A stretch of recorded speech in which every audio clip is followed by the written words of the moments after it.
Hello, welcome back to the podcast. I'm going to dive into a topic that feels like a hot take today, which is there is a lot of BS floating around the sales training industry. And unfortunately, one of my clients got sucked into it recently. I won't name the person, not trying to name and shame, but I just want to make us aware of essentially what really matters when it comes to sales and how you can spot BS. And one of the things that's been happening recently is these invent of all these new different angles of how to sell. And it's really important to understand the difference between marketing and sales fundamentals. So, for example, we talk about linguistic priming, and linguistic priming is really a way of structuring a question to help bypass those sales resistance filters that our prospects have. One of those examples are softeners, and softeners are things like potentially potentially, maybe. I can't think of the last one right now. I think it's like a coffee brain slash newborn brain. And potentially, maybe, perhaps, there you go, that's better. And these things are used to soften our questions. Now, is that an original idea? I learned this from a mentor called Darcy Smythe, and this was years ago. I don't know where he actually got it from. But if we look across other sales trainers in other industries, we can also see that Jeremy Miner uses this as well, but he doesn't call them necessarily softeners, or he doesn't primes. He's kind of intuitively learned them across the years. And I think this is really important to understand is that at its core, there are no new ideas underneath the sun. There's only shiny wrappers on the top. And there's a difference between marketing and sales fundamentals. Now we have to call these things, these softeners, linguistic primes to build the curiosity, to disrupt the flow of your scroll, to make you be curious so they actually get a copy of the playbook. But at its core, it's just language. It's communication. It's at its base level. It's the structure of a question. It's understanding how language impacts our prospects. And this is kind of the core of all sales. What I believe is that at its very core, it's how effectively can we communicate our idea across to our prospects so that it makes sense. And it doesn't matter how we decorate that. We could call it hypnotic selling. We could call it objection box. We could call it whatever. But at its core, it's how well can we bridge, how well can we elicit their problem, the pain versus the expectation of what they're experiencing, and bridge that gap with a solution that makes sense for them while neutralizing and answering all the concerns. And I would say one of the biggest issues that we have in the training space at the moment is that this idea of objection handling, right? Where it's your job to shift the prospect's belief or their self concept or the way that they see it. And in some way, you let them down if you don't do that. And frankly, I think it's kind of gross because outside of our small subset or outside of the subset of business opportunity, high ticket sales, or even like life coaching or any of kind of those self help offers, all of that sales stuff, it falls by the wayside. It doesn't work. You talk to any sophisticated buyer and you try to use that kind of language, and they'll just look at you like, hey, that's weird. You might even be hearing that at the moment where people are now positioning more sales training as, oh, this is the thing that stops them from doing that thing. You know, this is the technique that bypasses that resistance where they know what's happening, pain, pleasure, blah, blah, blah, digging, etc.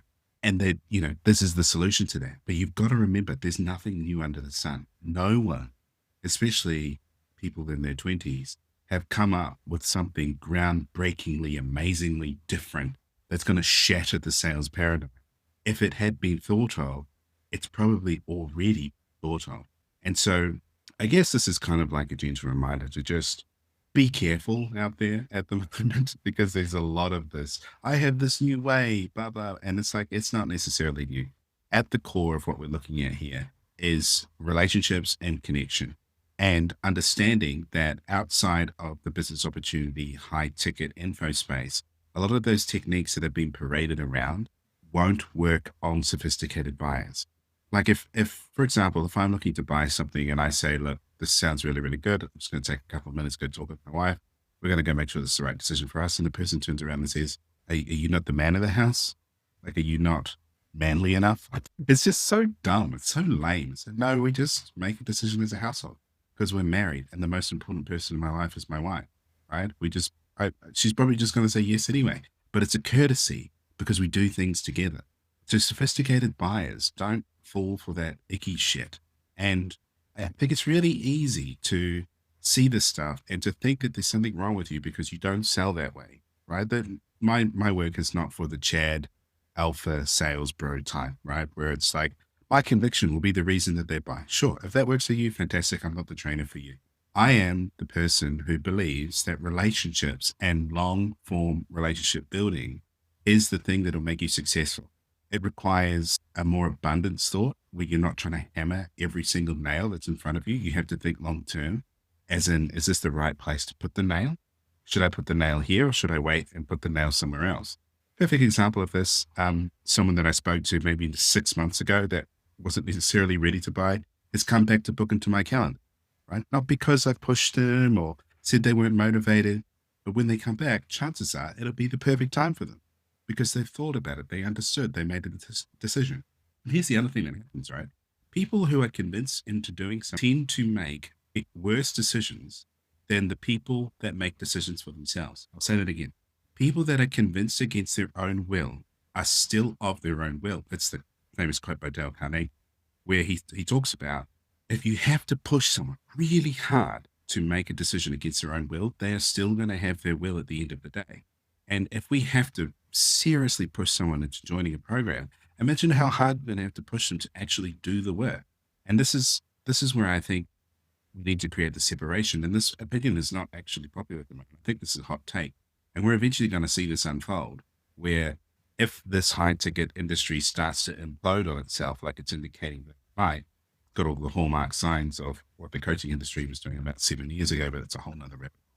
Then what's going to be left is going to be the good practitioners, the ones that build relationships, the ones that have long term thinking, the ones that understand that if I convince someone or push someone into buying something, it's not as effective as allowing them to make that decision for themselves. That is going to be the stuff that rises to the top, not all this hot flash, push people, twist people's arms, etc. That might work in the alpha Chad style selling. But if that's not you, like if you are not the statement giving push, push, push, attack, attack, attack type person, you're really going to struggle.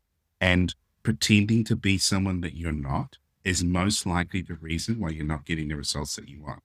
What you want to be doing is you want to be selling in a way that feels natural and authentic to you, a way that you don't have to pretend to be someone else. Because at the moment you start pretending to be someone else, you start getting in your head. Prospects can sense that getting in your head creates dissonance between the two of you, no connection, no trust, no rapport. And so then they ghost you. They don't tell you the real reasons or the real objections because they don't trust you. Why would they trust you? You're not being yourself. You're being someone else. And so this is the whole philosophy behind, our sales process. And what I think is wrong with the sales coaching industry at the moment is you're trying to be someone that you're not. And you want to find almost bits of every single process that work for you, model those and use those. There was a time in my journey when I invited my mentor along to come watch my workshop. And I was running these workshops in Melbourne to live audiences, teaching them sales, 7 steps to make more sales without sounding salesy. It was a hell of a time.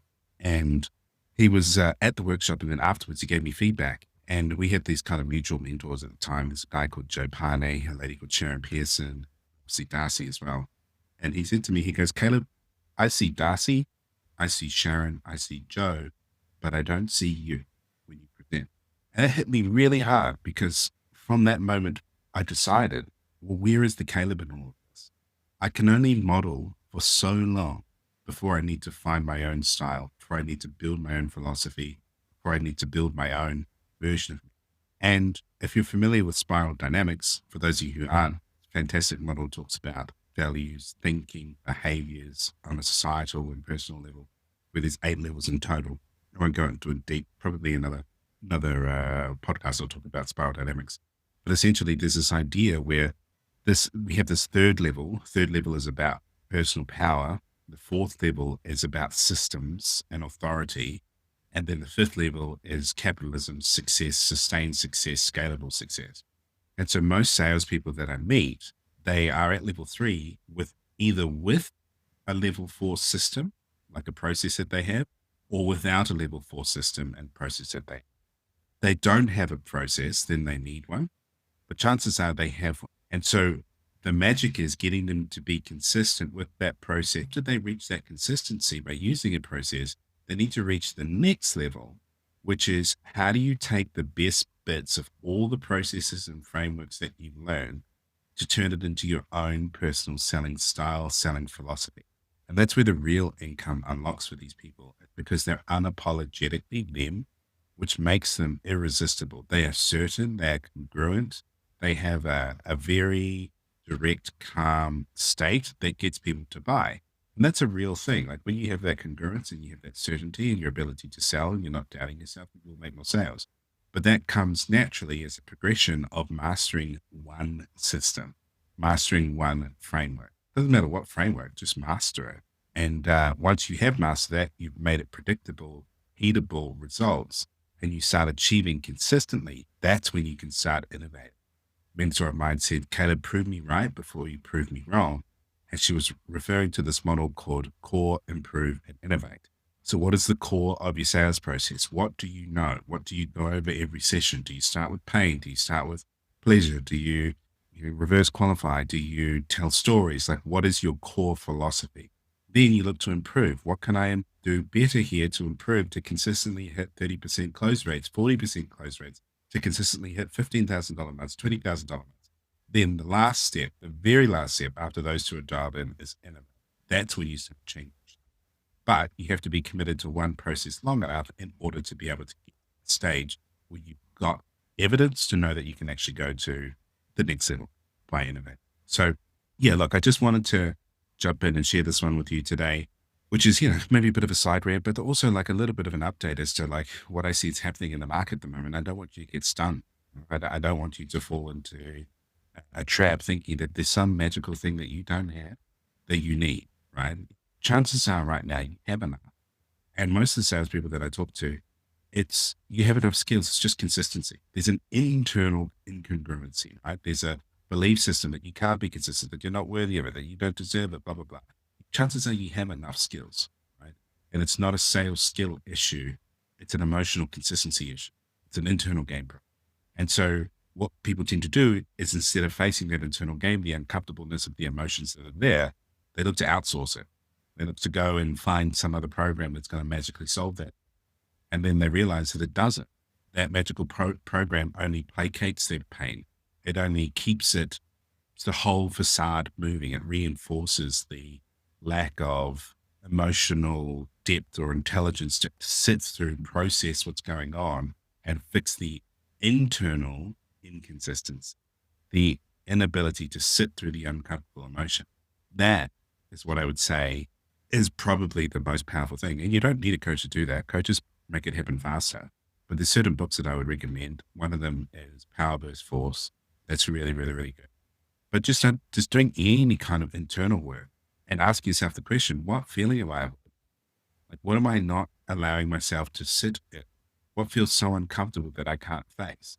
These are the kinds of questions, if you're thinking about sales performance, that would be what focus. But anyway, you do you, boo. This is a little side rant today. I had a session with a client and I just thought it'd be a good public service announcement to just keep an eye out there. Remember, there is nothing new under the sun. And if it does sound new, chances are it's really good marketing, right? And you want to ask yourself those questions. What am I avoiding here?